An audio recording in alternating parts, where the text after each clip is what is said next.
What's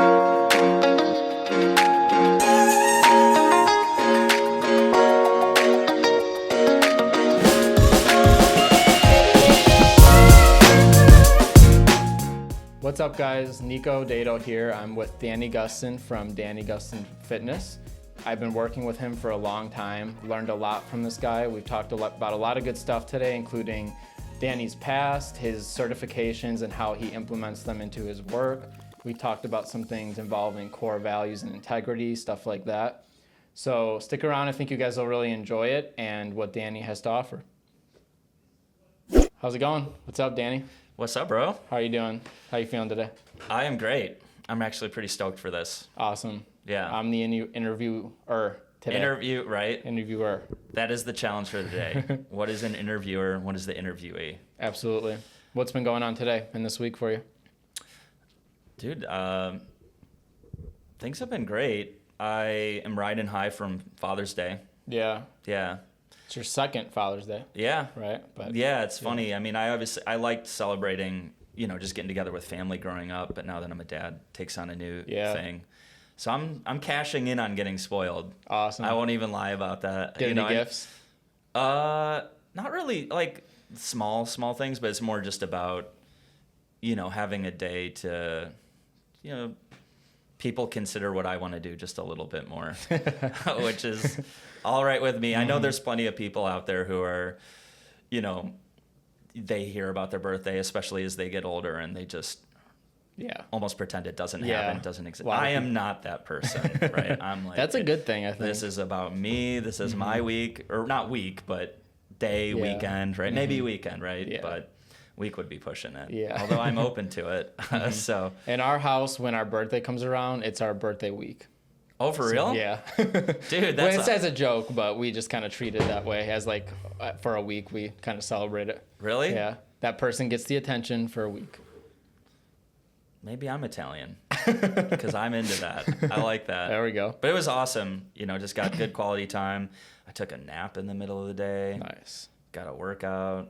Went to the pool.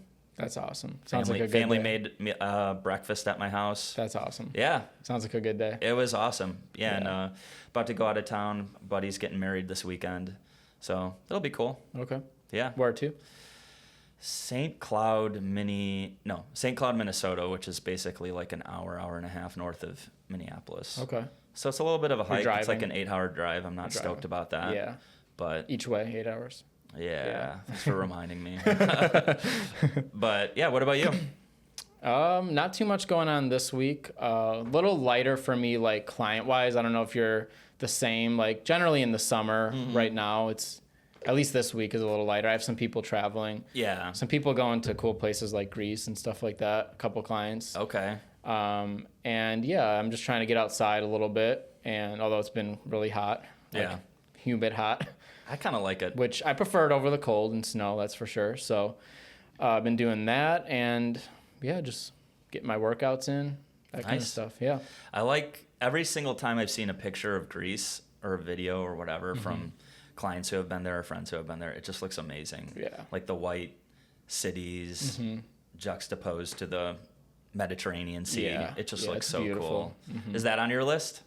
It is eventually. There's some other places before it, but okay. Yeah. All right. That's awesome. So I thought we could talk today about maybe some of like your certifications and maybe how you implement them into your job and how that goes for you. Yeah, sounds good. So what are some of your certifications? So I delivered my son on the side of I-55, so now I am a certified midwife.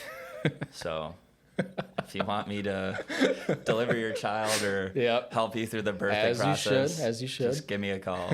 So I think I was talking to someone the other day. It was I deliver results. There we go. That's my training literally midwife slogan, right? But I started off as a certified personal trainer 12 years ago, and I have different certified personal trainer certifications through different organizations, in particular the National Personal Training Institute, which is where I started, and then the National Academy of Sports Medicine, which is an extremely well recognized governing body for fitness.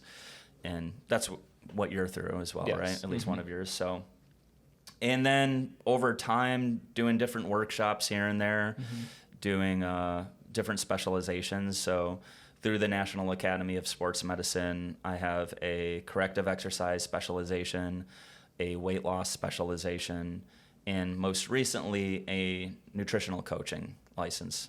So that's great. Yeah. Do you find one the most useful out of all of them? I know the personal training is just a broad one, but like maybe corrective exercise compared to like nutrition, or I'm sure they all go hand in hand, but it's hard to say because they came at different times and at different parts of my journey. So, if I was to do like the certified personal trainer, knowing what I know today, it probably wouldn't feel like I learned all that much. But at the time, it really felt like it provided a good foundation for how to approach working with clients on a more general and broad scale.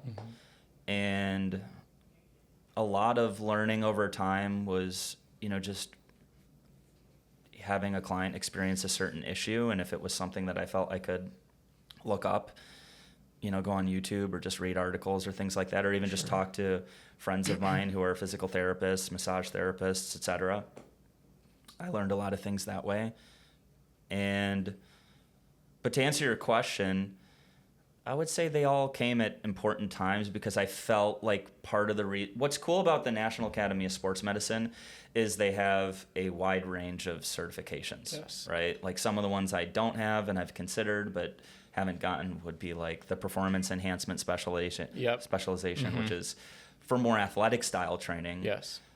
I haven't done that one just because I just don't find myself as eager to be working with the athletic population. I really like working with the general population and the average Joe, so to speak.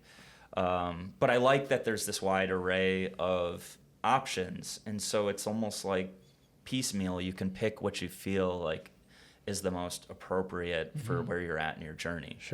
And so the first one I ended up getting was the corrective exercise certification, because that is basically the gap, I think, between personal training and fitness on a general scale. You have no injuries, everything's great, and physical therapy where you're jacked up and you need to deal with that. A little bit deeper work to do. Right? You need to deal with that, right? Where corrective exercise, I've learned, is the middle ground where you want to train, but you really want to train smart and you want to be aware of potential issues. So 80% of the pain that most people experience on a regular basis is actually just going to be from a muscular imbalance, which means either a muscle surrounding a joint is either too tight or it's too weak, right? And so I thought that was a crazy statistic, 80%, right? So think of 4 out of 5 times someone's talking to you about their discomfort, if they're probably under the age of 60, it's probably a muscular imbalance. So, and so it's crazy to me just thinking, gosh, how many people are going through life saying, oh, I can't do this anymore, I can't do that anymore because my knees, my this, my that. Yeah, it's so true. Interesting how people like limit themselves and they really shouldn't be.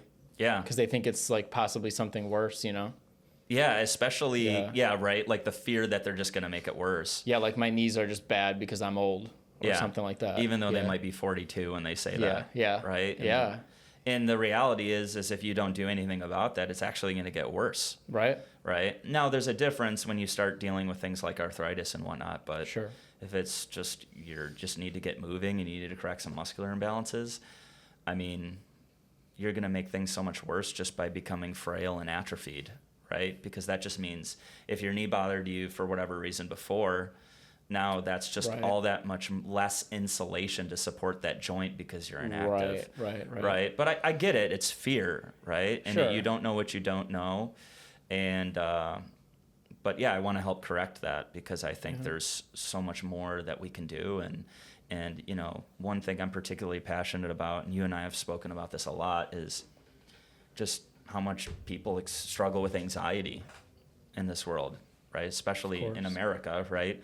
Just anxiety is rampant. And I think a big part of anxiety is just being able to control what you can control, right? You know, yeah, part we've of talked it, about this, yeah. and that's so true. Like, I feel like anxiety is fear of the future, but also a lack of control in the present. And so I love that. And so if you have the ability to use exercise to have more control in your life, I don't see why you wouldn't, especially if you're young, right? Yeah. I can get why you'd start to be hesitant and want to go a more conventional route when you're older, right? But anyway, so that's the corrective exercise side of things. And then eventually I ended up getting a weight loss specialist certification because at the time, I think I was just struggling with some clients who, like, I felt like I had a good enough foundation with nutrition and manipulating the energy balance equation of calories in, calories out.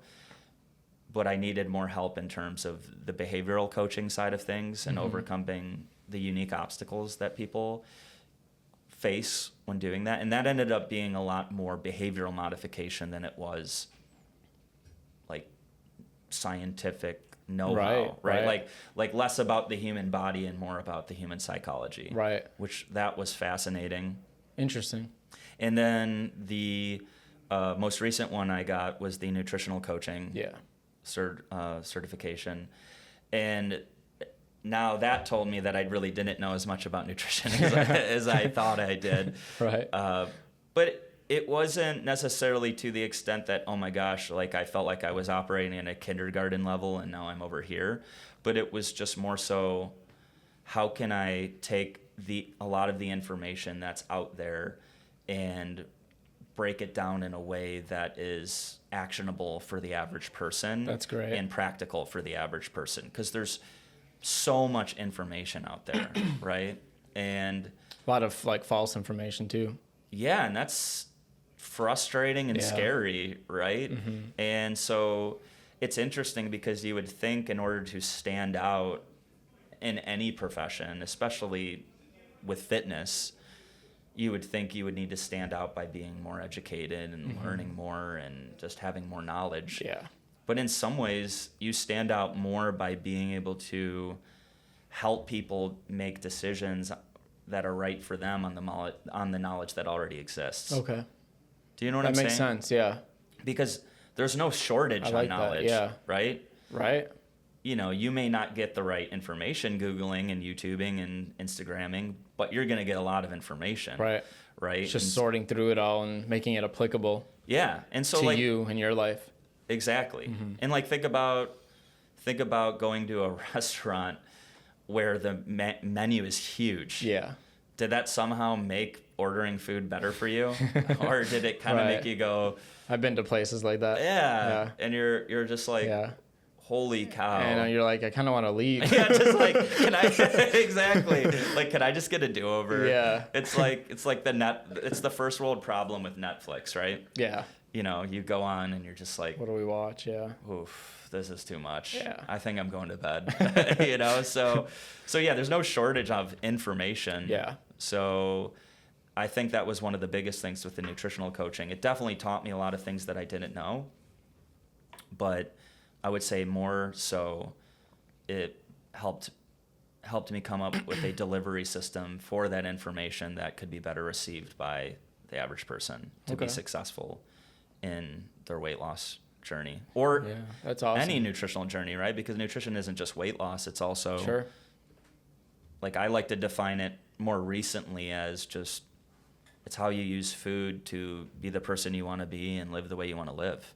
Absolutely. Right? And so that can mean a lot of things. But for a lot of people, it means weight loss, right? Most of the time, yeah. So, yeah. So that's where I'm at. That's awesome. Yeah. Awesome. Do you have any current goals for yourself that you're working on or things you're looking forward to? Anything like that? As far as? Either with work or just personal life? Personal life. This could get interesting. With work, personal goals. This is a big personal goal. The podcast. Or not personal goal, but this is a big professional goal. So, you know, you and I have been talking about this before. And as someone who's, you know, you're in a position to run your business as you see fit, right? You know, we don't work for Lifetime Fitness or some organization with a lot of red tape. So Right. we have the ability to do what we want to do, but also the dark side of that is you're the one that's got to do it. Yeah. Right? There's no marketing department. There's no this department, that department. Mm-hmm. So one of the things I've known for a long time is that I need to be creating content, right? Not only to help our client base have information and just and be a blessing to them in that way, but also just from the digital marketing standpoint of just having more presence and ranking higher organically and things like that, right? All things that, I'm glad I have people like your cousin, right? And Lester over here. So, but that has been difficult for me because I, for years, have struggled with the idea of being the person who's just going to, in between clients, run to the studio and be like, hey guys, it's me. I'm going to show you a plank. And not that there's not value in that, but going back to what we were just talking about with the market being already so saturated, it feels like, isn't there enough plank videos? Yeah. Isn't there enough foam rolling videos? Isn't there enough everything video, basically? And so, and then I thought about blogging, and I just literally sat there and looked at the computer and just typed something and then deleted it and then typed it and deleted it. And I'm like, this isn't going to work for me either. Yeah. And so at some point, just the idea of doing a podcast, just getting it started. Yeah. Just felt so authentic and me and you. And so this is a big thing for me. I've really enjoyed doing it. And again, like you and I have said, even if no one watches it other than just some of our members who are already members, right? As long as it's providing value to some people, and it's a way that I can check that box of creating content, then and even just doing it, right? You and I both we've talked about how we enjoy it, we're passionate about it. But there's fear around. There was originally a lot of fear around it, right? Like putting yourself out there, even though it doesn't.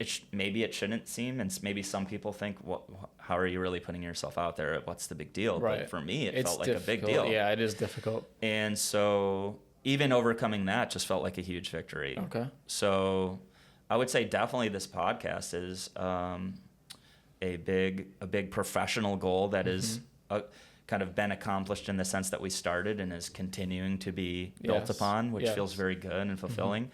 And also the more recent nutritional coaching certification. Okay. So even with, as you know, Jesse, our former nutritional coach, Jesse from Vancouver, shout out to Jesse, we miss you. She just switched industries. Yeah. Right? And so it was kind of serendipitous in the way that I was nervous about telling Jesse that I was going to be getting a nutritional coaching certification. Because I've known Jesse for over a decade, back in the Eco Gym days. I didn't know that. Yeah. She was the nutritional coach and health practitioner for Eco Gym and another company called Fitness Management Group, which basically was like a personal training management conglomerate in different places. Okay. So, but that's how I knew her. So at the time that I was considering getting the nutritional coaching certification and I started it, I was a little nervous to tell her because I didn't want her to think that I was trying to oust her. Oh, okay. Right? It's just something I wanted to do, and I thought we could work together in it. And she was kind of smirking near the end of the conversation. I'm like, why is she smirking? She goes, Danny, I'm actually not really taking on any nutritional clients anymore. Wow. She goes, Crazy how that works out like that. Yeah, yeah. I mean, she's been doing it for a long time, but also I know she recently got into tutoring. Okay. And I've been hearing a lot about that. I've actually have some clients their kids were teachers, and they just decided to get out of teaching and get into tutoring, and they're making really good money. They have a little bit more control over their schedules. Wow. Okay. So I was like, yeah, that's great. Yeah. I'm happy. I'm happy for her and so, but anyways, it just worked out perfectly. Yeah, it did. It's like, okay, all right. Do you have any tips? Take the role, yeah. Would you give me any, support in starting this? And she did. And so it's been fun so far. I've already worked with my first few clients, and it's cool because it's a change of pace. Because as you know, with training, it's a very active experience. It's more, it can be more laid back too, especially once you're more established with a client, because you're, to a certain extent following the plan. Right. So there's not as much spontaneity sometimes, where with the nutritional coaching sessions, it's very much like all in for the full hour. Right. Like that's how I felt about life coaching. It's very similar. So it's, interesting how it's a little different, but I would imagine with life coaching, it's got to feel it's so broad, right? It's life. Right?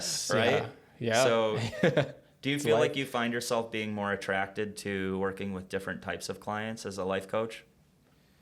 By different clients, you just mean just different people, like different goals, or? Absolutely. There's certain... What would be I feel most comfortable helping people with things I've gone through, but and overcome myself. But I mean, most of what I have talked to people about is like similar things. It's like just general like life purpose type stuff, and where do I want to go with my life, having a clear vision for their life, maybe some like relationship problem stuff, stuff like that. Dude, that sounds like a blast. I'm sure it's also taxing at times. It can be, right? Because you start adding a lot of those emotional things. For sure. Especially diving deep into like limiting beliefs and stuff, like really deep.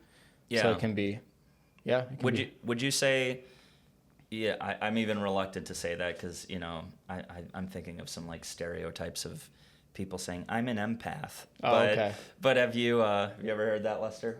Okay, you know what I'm talking about, right? It's like, okay, we all sort of can connect with people, but I get it. Some people do it more than others, right? So do you feel like you fall in that category? Do you feel like you feel things more sensitively? Yes, 100%. That's the reason I got into it. That's like the main reason I got into it. Okay. Yeah, because I would imagine, how do you recharge sometimes? Because I would imagine there's got to be times that you feel...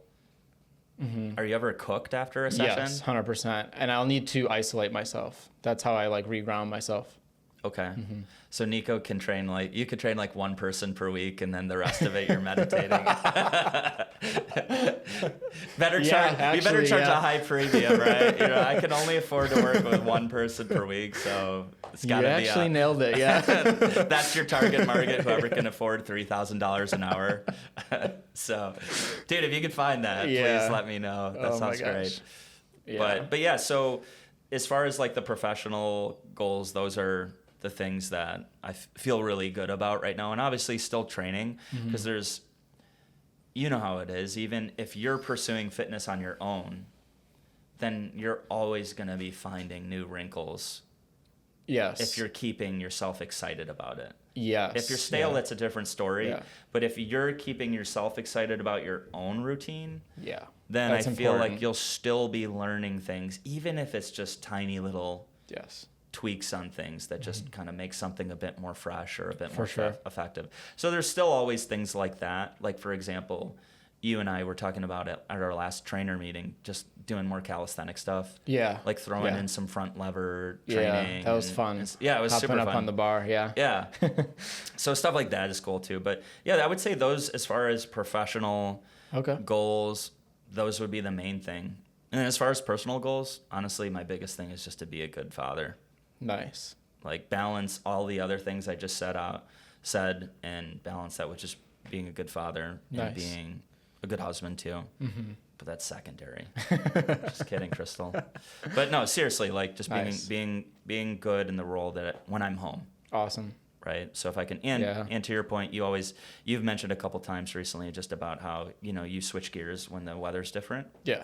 And same thing, right? There's always a little bit more of that impetus when it's the summertime. For sure. To go, okay, I got a little bit of that itch to just experience life, right? Get to the park, go on bike rides, just feel like experience. Experience, Just experience. All right, so my next question, I was wondering if you knew what your top 5, if you had to pick, values are. Values? Yeah. Whoa. Whoa. Okay. That's a great question. and I'll probably start coming up with more as I go along. But Okay. I would say the number one is integrity. Nice. So Love that. I feel like that. So I ended up joining a men's group a couple of years ago, and through one of my mentors, John Considine. He's my former Hapkido instructor and just an all-around badass. And he got me involved in this organization. It's basically just, for helping sharpen men to be the best versions of themselves. And that's a huge focal point. Integrity. It's just the idea of integrity and just in some ways how we will occasionally in our world. I'm trying not to sound judgmental because I still struggle with a lot of this stuff, but I think people sometimes give themselves a pass on breaking their commitments to other people, whether it's a word you've kept or something you said you were going to do, or even just behaving in a way that feels misaligned with who you say you are, right? So, that kind of stuff has been so empowering me to take that very seriously.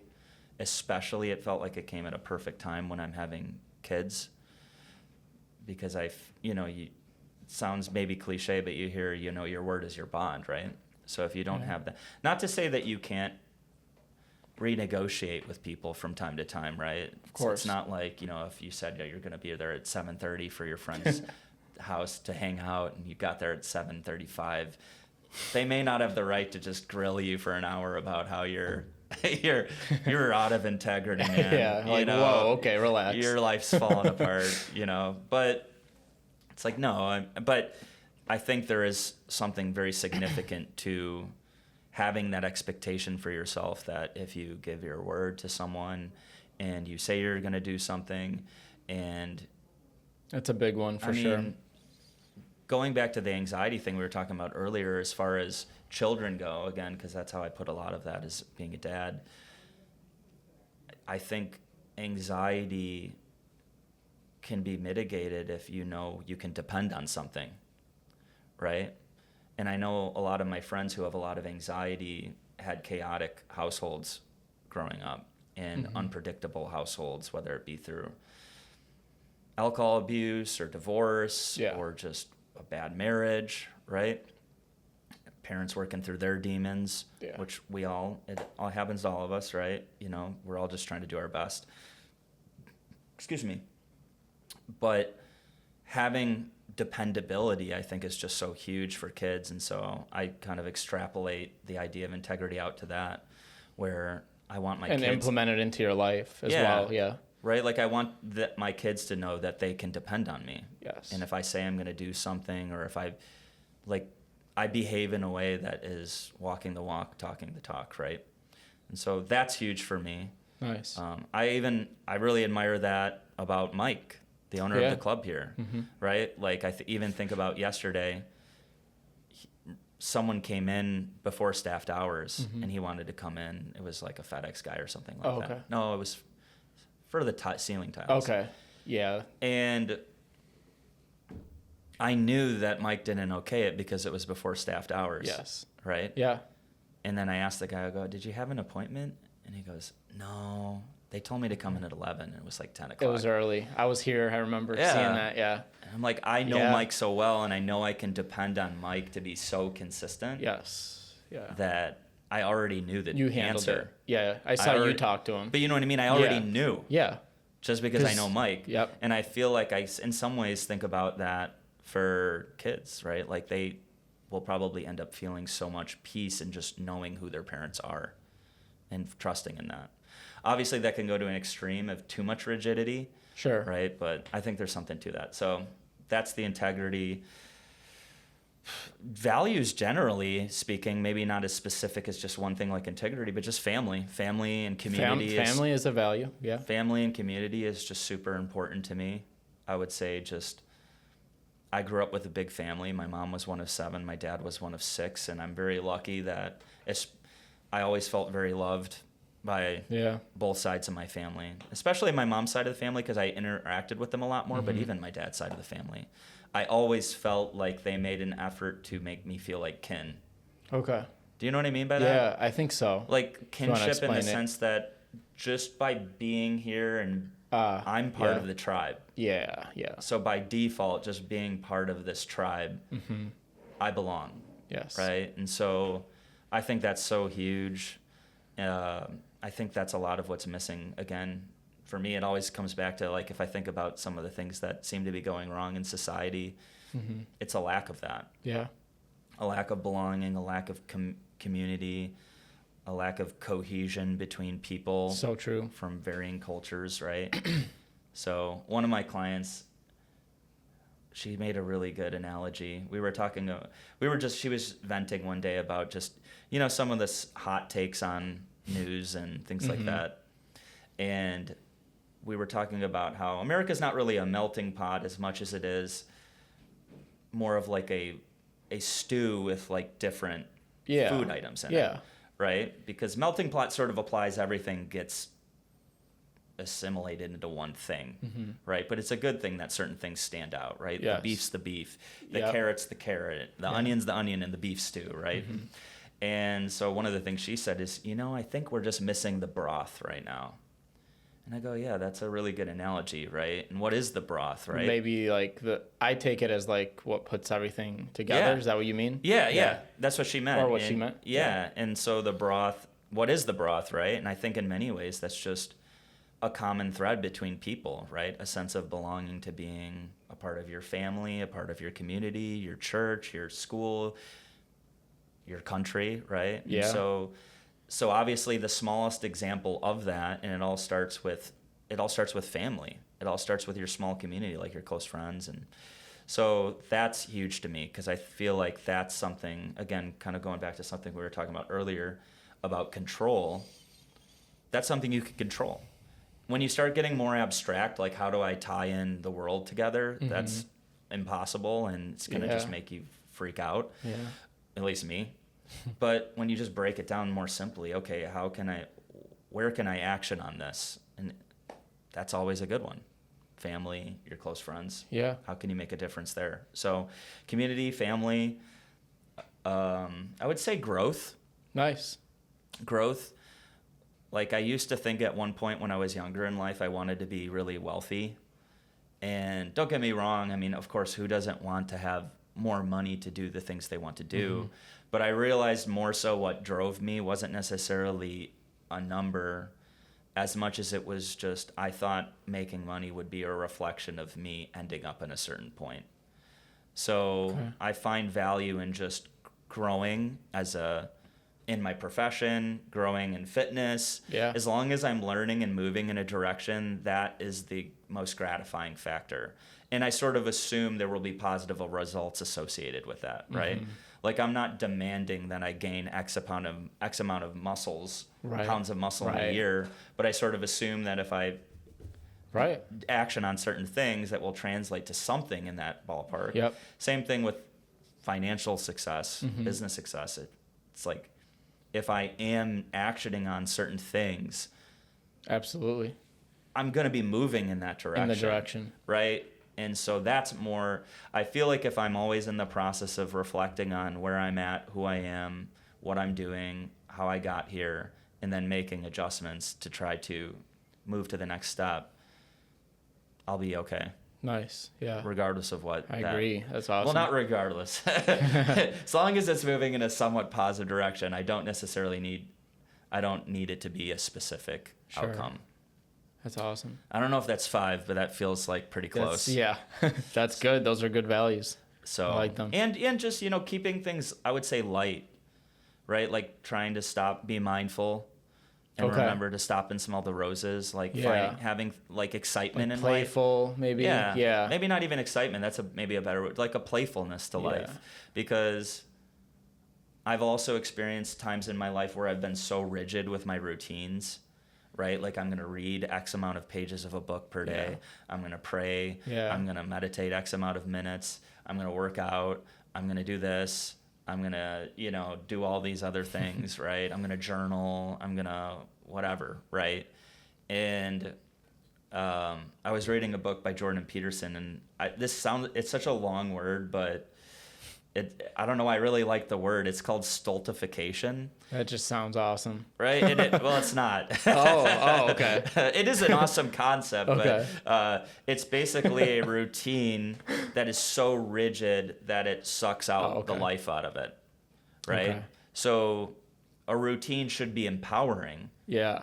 But if the routine is so rigid that it sucks all enthusiasm out of it. What's the word again? Stultification. Okay. It kind of fits now that I think. Yeah. Now it sounds gross to me. Yeah, right. It almost sounds like stunted in a way, right? Yeah. And so I've experienced that a couple times where I get too caught up on the growth side of it. Like I have to be doing all these things every day. And then all of a sudden I'm like not as concerned about sitting on the couch with my wife. Or just being more present. Or just doing something spontaneously, and then there's no joy in that. So it's kind of like, well, what was the point of all this? Wow. Yeah. So that's a great point. So those are a few things. Yeah, I love that. That's awesome. That's important for sure. Mm-hmm. What about you, Nico? My values? Maybe for time's sake, not 5, but okay. I want to hear. No, I'm interviewing you. No, okay. My biggest one is always peace, meaning like my own peace. Okay. And then I would say also freedom and abundance. Abundance, not freedom like... I'm only laughing. I just immediately thought of Mel Gibson in Braveheart. Just scream. Have you seen it? No. Oh, Lester, you know what I'm talking about. Okay. Dang, dude. Oh, yeah. At the end when he gets his stomach cut up and he's like, freedom. Yeah, I just mean like... And freedom kind of connects to the third one I said, which is abundance, in the term in relation to like just doing what I want.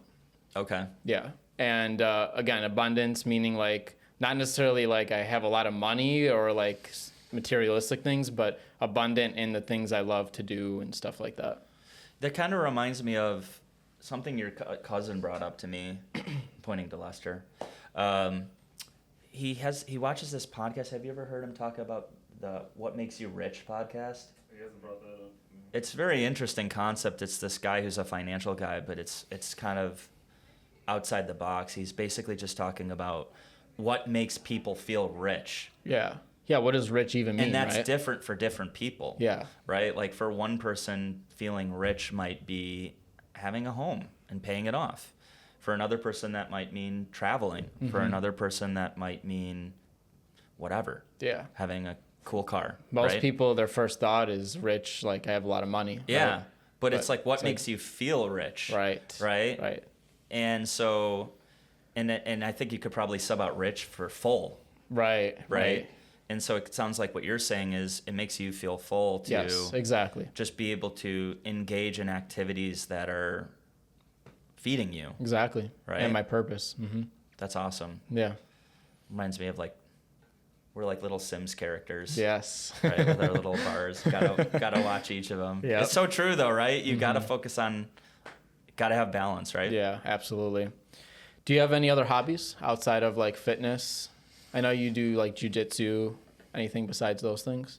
Yeah, I would say jiu-jitsu is the main one. Yeah, I paint model airplanes, and no, I don't do that. I used to play video games a lot more, especially in the colder months. Yeah. But after having kids, that's become harder and harder. Yeah. In fact, it's weird. I don't like it. I do like it and I don't like it, but I don't even want to play video games anymore. Okay. So in a way... Why is that? Do you know why or no? I just don't want to. Oh, okay. That's it. All right. It's as simple as that. Like I feel no draw to do it. Okay. Interesting. Other than if it's to do it with other people. Okay. That'd be different. Like sometimes my nephew wants to play Super Smash Brothers and I'm down for that. You got to do that. But to do it by myself... I get you. It kind of stinks though, because it feels like a part of me is dying in a way. Not like to be that dramatic, but like I remember like that's something I've enjoyed for so long, and it's almost kid, you know? It almost feels strange. Not even as a kid. I remember I bought a PS4 in 2019 fall, and I was all about that, playing Red Dead Redemption 2. That's a good game. Have you played that? It's That's so a good. Damn good game. It's so good. And Crystal, my wife, was cracking up because I was walking around the house using my Arthur accent. Oh. I'm like, what you doing here, little lady? Yeah. You know, I was fully immersed in that game and God of War and stuff like that. Just great games. But yeah, I don't know. Maybe it's a season, and maybe when my kids are a little bit older, maybe I'll be more but I don't know. That used to be a hobby for me. And yeah, I wouldn't say I really have too many hobbies outside of that. I feel like I don't have a ton either besides my main things I do. Yeah. So. I mean, maybe, I guess I consider all the things I just said, you know, like hobbies to an extent. Mm-hmm. Like, you know, reading, audiobooks. Yeah, I think people think like they have to have a ton of hobbies and they have to be this huge thing, but yeah, like if you just take up gardening or if you take up pottery, you're going to be... That's going to be it. And maybe it is. Yeah. In fact, I'm envious of that. I wish one of my clients was just talking about gardening and how he's getting his garden plot featured in Naperville magazine, which is kind of cool, right? From his house or whatever? From his house. Home? Wow. Yeah. Nice. And I was thinking that would be cool from just the standpoint of sustainability, right? Yeah. Being able to make some of your own food. I've always liked the idea of that myself. It'd be good for a zombie apocalypse. You know, you got stuff goes down. You want a gardener. Yes. You want someone It's like you want the guy with the weapons. Yes. You want a gardener. Yeah, you want a gardener for sure. You want that guy who you didn't want to hang out with, but you're like, hey, actually, I really liked you that whole time. Yeah, so never mind. Let's go and hang out in your basement with the 8 safes. But yeah, so I really don't have too many hobbies outside of just some of the stuff I already mentioned. Mm-hmm. So awesome. I had this question I thought would be a good question that I thought you'd have a good answer to, and it's... all this pressure. All right. It's what advice would you give your younger self? Think about it a little if you need to. What advice would I give to my younger self? I would have loved to have give up drinking much sooner. Not give up drinking entirely, but I would love to have not had alcohol culture be such an important aspect of my life for so long. Interesting. Just into my early mid-20s, even to my late 20s. Not as much, but definitely early mid-20s.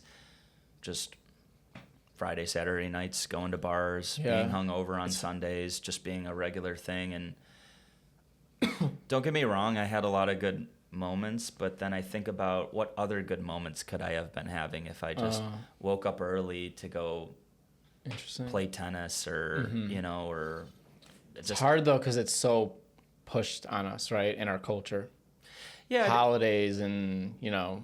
It is. Grocery stores, it's everywhere, you know, it's part of our culture. Yeah, it's definitely very much a part of lots of world cultures, right? That's true, yeah. And I just think that I probably would have been on track to live a more full life sooner if I didn't commit as much to that, right? Okay. Still have fun, but I think of other things like that I could have accomplished more with fitness, right, when I was younger, right? Like engaged in some competitions or maybe gotten into more mixed martial arts, right? And done more with certain things. I'm not saying that that's something that I look back on and go, okay, I feel like I'm missing out because I didn't compete at a higher level. It's just more so I think of kind of the what if, like what could have been all the other things I could have been engaged in if I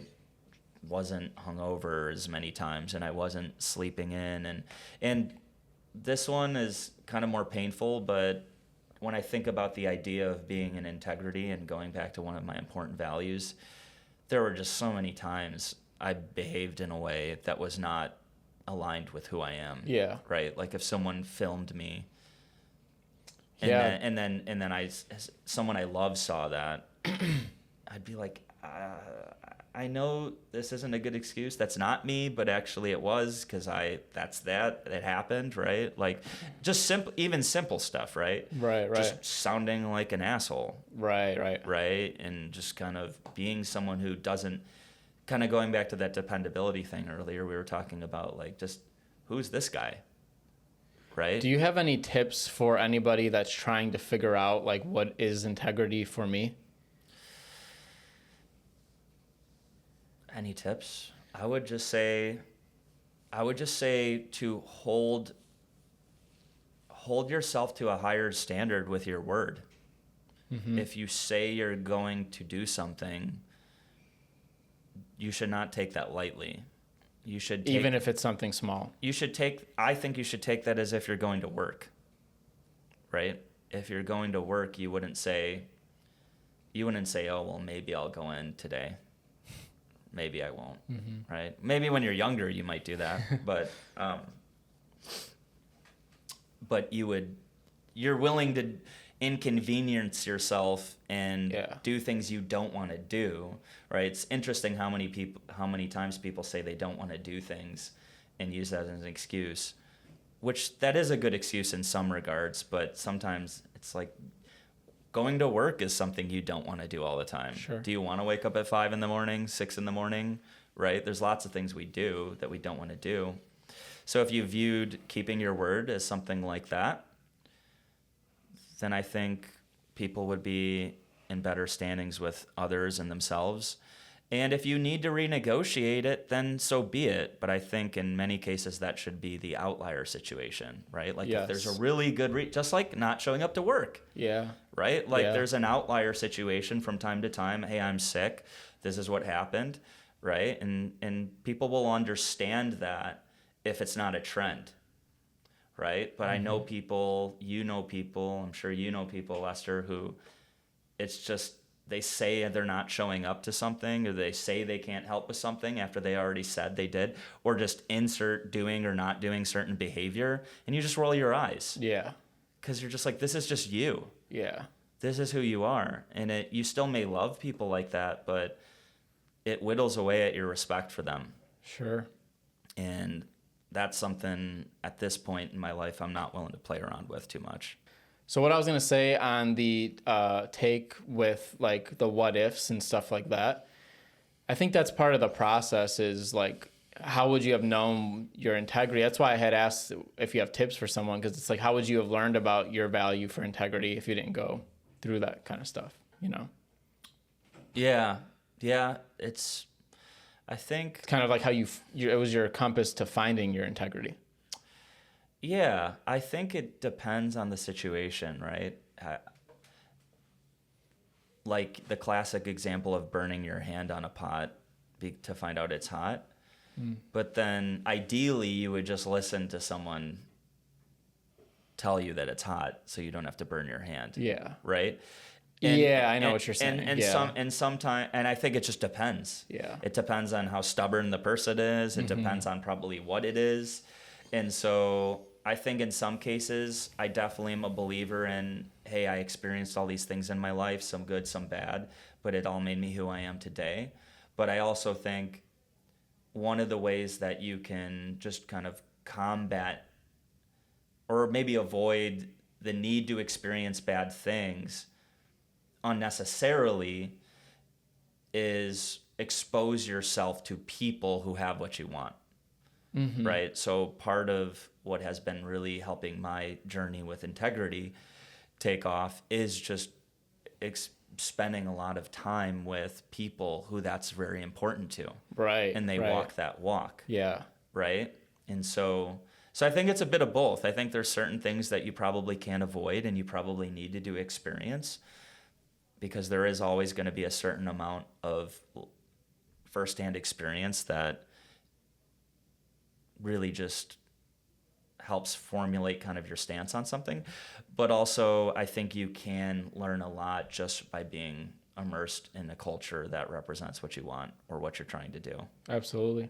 I mean, that's a big reason why mentorship is such a hot topic over the last decade or so, right? If you go 20 years ago, people weren't really talking about mentorship all that much, right? Well, I don't really remember because I was 12 or 14, but I don't feel like I remember hearing it that much, right? Yeah. And so I definitely didn't. And that I think that whole concept comes from people just knowing that if you want to experience success in something in life, you want to be with people who have what you want, and Yes. be with people who have, who represent where you want to be. It's not going to happen in a vacuum, right? Like if you relate it to fitness, you're not going to be physically fit, most likely.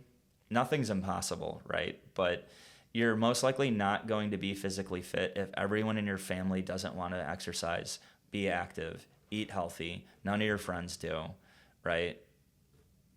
All the information you consume online is pure entertainment and has nothing to do with fitness. Everything you're taking in your surroundings has nothing to do with being fit.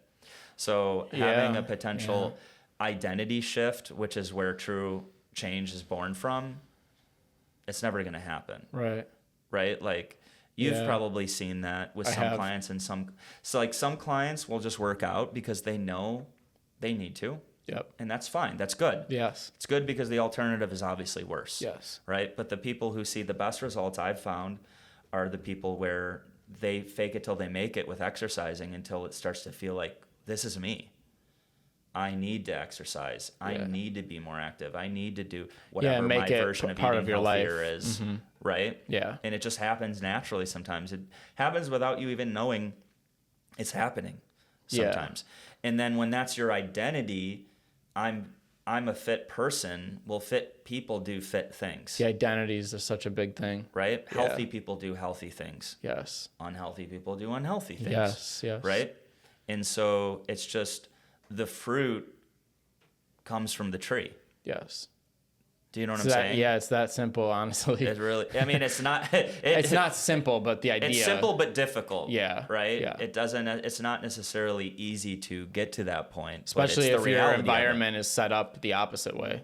Yeah. With your household or your family or friends, Yeah. If you took an extreme example of like a Michael Phelps or something like that, I doubt you're going to be finding him spending the vast majority of his time engaging in unhealthy behaviors. Right. And it's not part of his just identity. kind of floating through life. Yeah. Right. Because it's just not who he is. Yeah.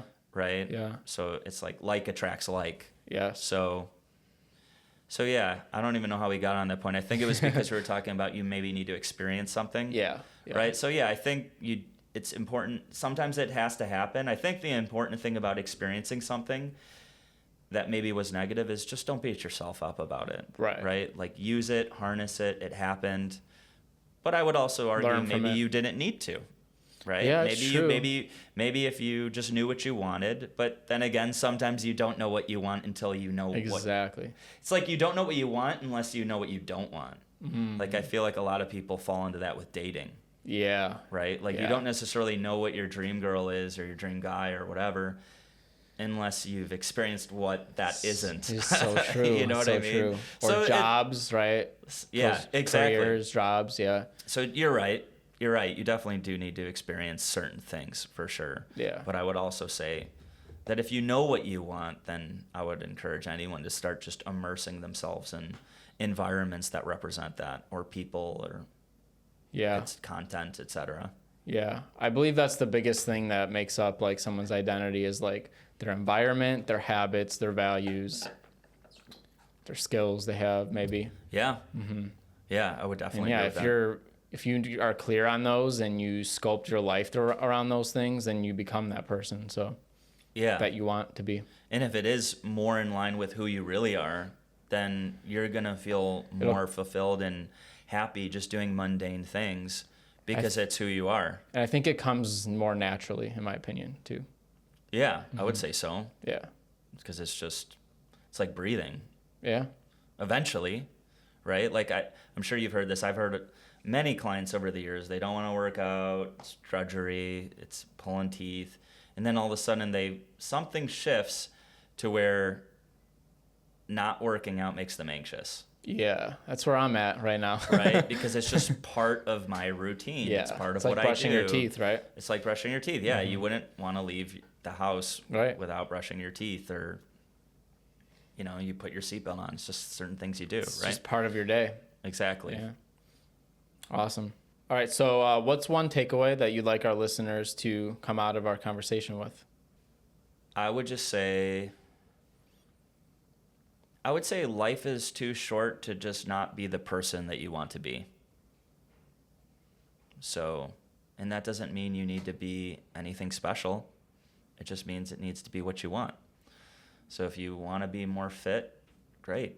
You should do that. If you want to be healthier, if you want to be a kinder person, if you want to be a person people can depend on, there's no time like the present, and you will never regret doing that.